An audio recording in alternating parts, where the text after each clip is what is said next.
Harry's memoir Spare is credible. Palace collaborates with Vitriolic tabloid coverage of Meghan Markle. This timely article examines the role of the tabloid press in the reign of King Charles III in the post-Brexit era. The UK economy has been falling. India has overtaken the UK as the world's fifth largest economy. The people of Britain are experiencing a decline in the standard of living and have regret realizing that they were lied to about Brexit. Where did people get all this misinformation about the wonders of Brexit from? Well, you guessed it, the tabloid media. But what role does the press play? Who is policing the tabloids and bringing them to account? Any close follower of the British media should not have been surprised that after Prince Harry fell in love with Meghan Markle, the biracial American actress, years of vitriolic, even racist coverage followed. Whipping hatred and spreading lies, including on issues far more consequential than a royal romance, is a specialty of Britain's atrocious but politically influential tabloids. People like me, uninterested in celebrities, shouldn't dismiss the brouhaha around Harry's memoir as mere celebrity tittle-tattle.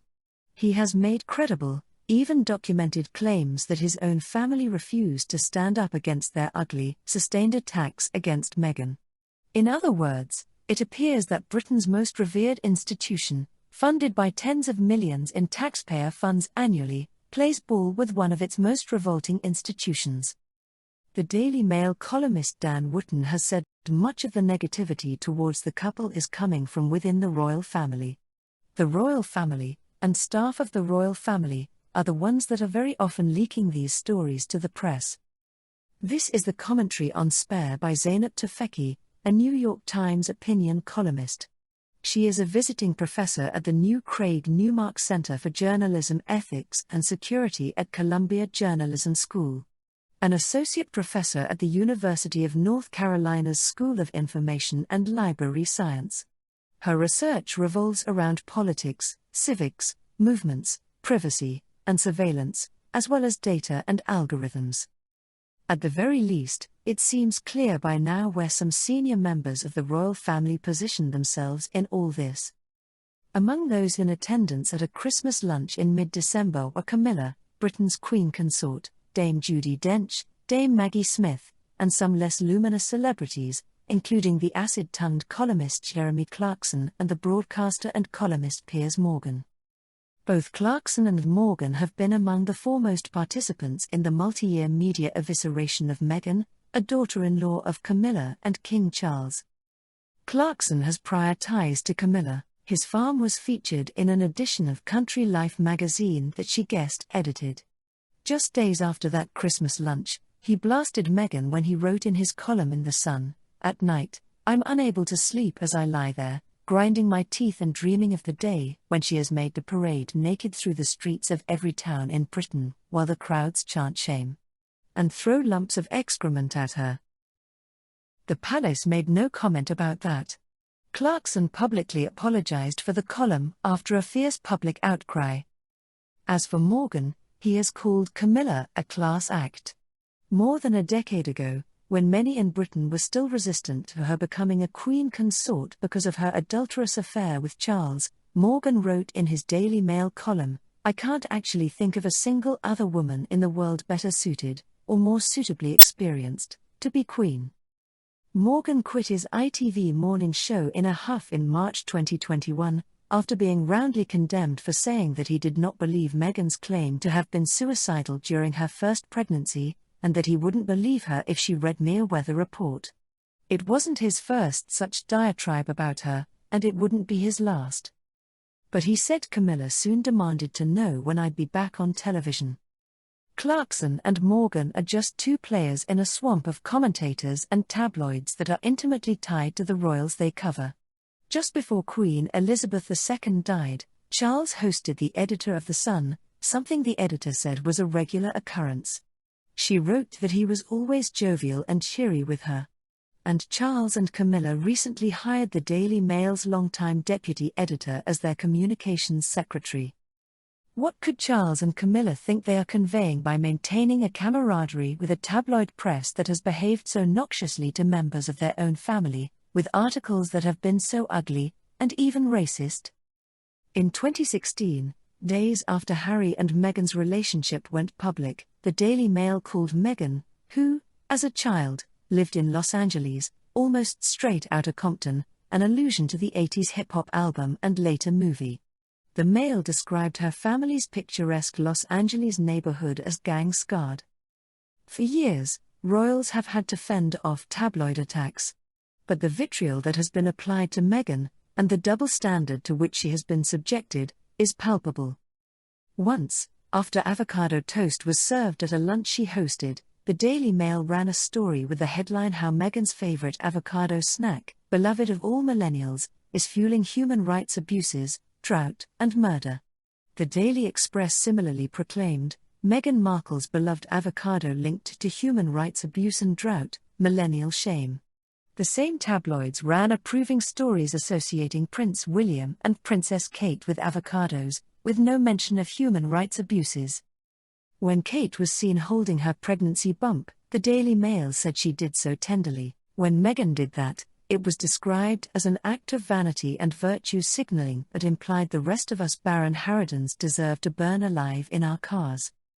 Most insidiously, Meghan has been portrayed as a threat to other royal family members, even the children. The Daily Express claimed that Meghan may have put Princess Charlotte's life at risk. How?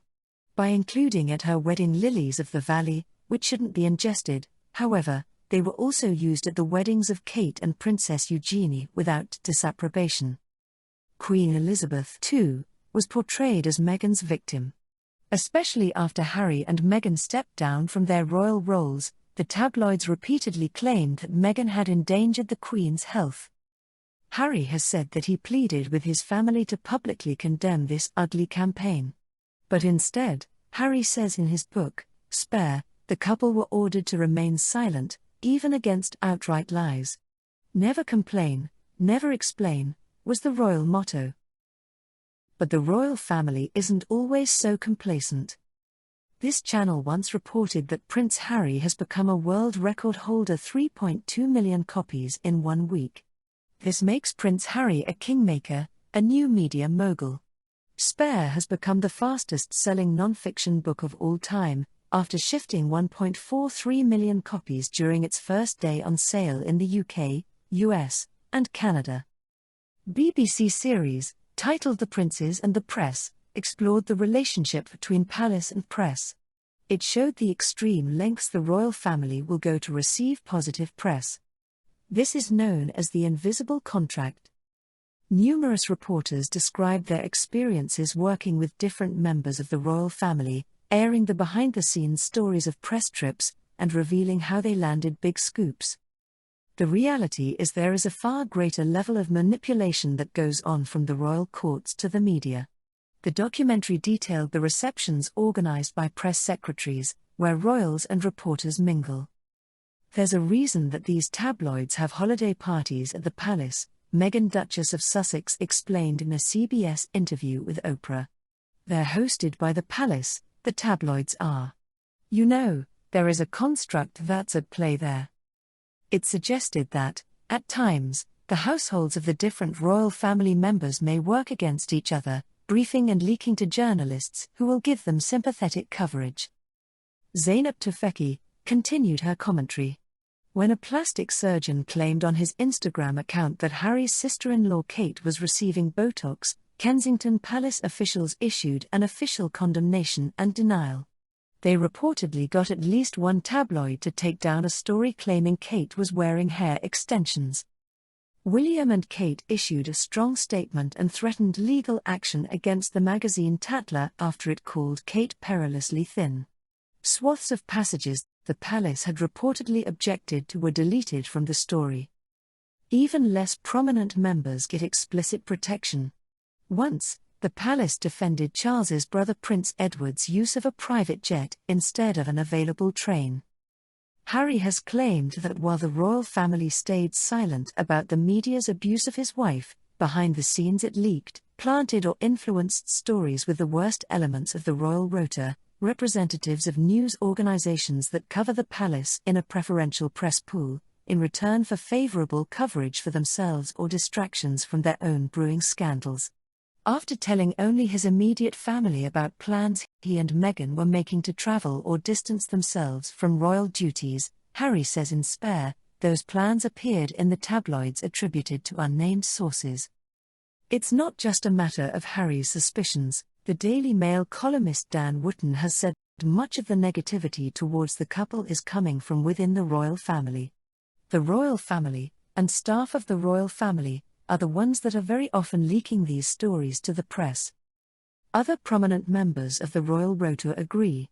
Robert Jobson, the royal editor for the Evening Standard, told the Australian morning show Sunrise that they can deny it all they like until they're blue in the face, but there's been an awful lot of leaking, particularly from Kensington Palace, the office of William and Kate. In tweeting an early report of the rift between Harry and his kin, Richard Palmer of the Daily Express said, the royal family and their advisors recognise the value of a symbiotic relationship in communicating with the public who pay for them. I'm not sure Harry does. Another journalist, Omid Scobie, claimed in an interview for an ITV documentary in 2021 that William was planting stories about his brother's mental health in the press. The station reportedly received a legal threat from William, so much for the policy of silence, and scrubbed Scobie's statement from the show. The British journalist Andrew Marr, a confessed fan of Queen Elizabeth II, says Harry's claims are important. After all, Marr said, either well-known journalists are making a lot of stuff up, just sitting at their laptops at the kitchen table inventing the detail of feuds and private negation confrontations, or a particularly confidence-rotting form of anonymous briefing has been taking place.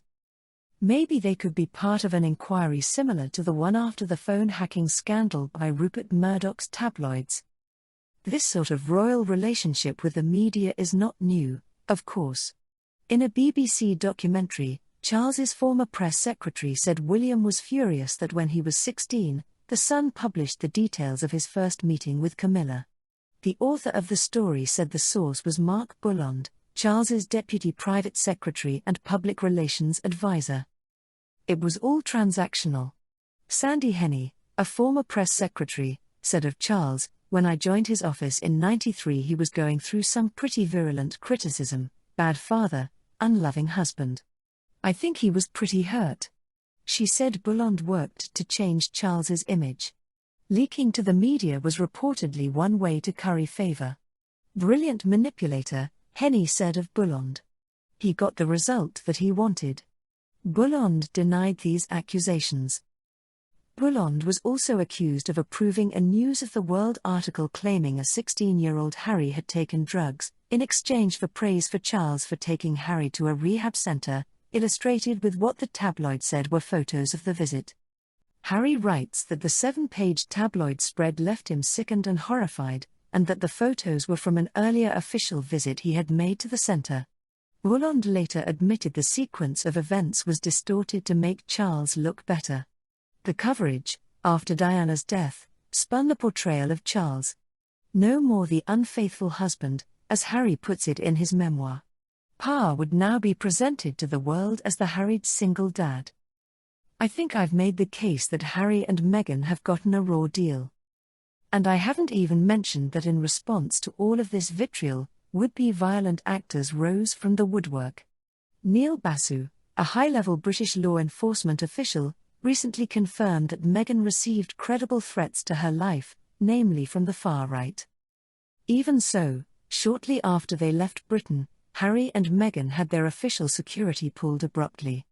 Harry says in Spare that his father didn't step up then to help pay for replacement, despite now reportedly planning to shoulder £3 million annually to provide security for his brother Andrew, accused of sexual exploitation of young women and girls, which he has denied, after Andrew's official security ended, and whose £12 million settlement with an accuser was also reported to be partly paid by the Queen.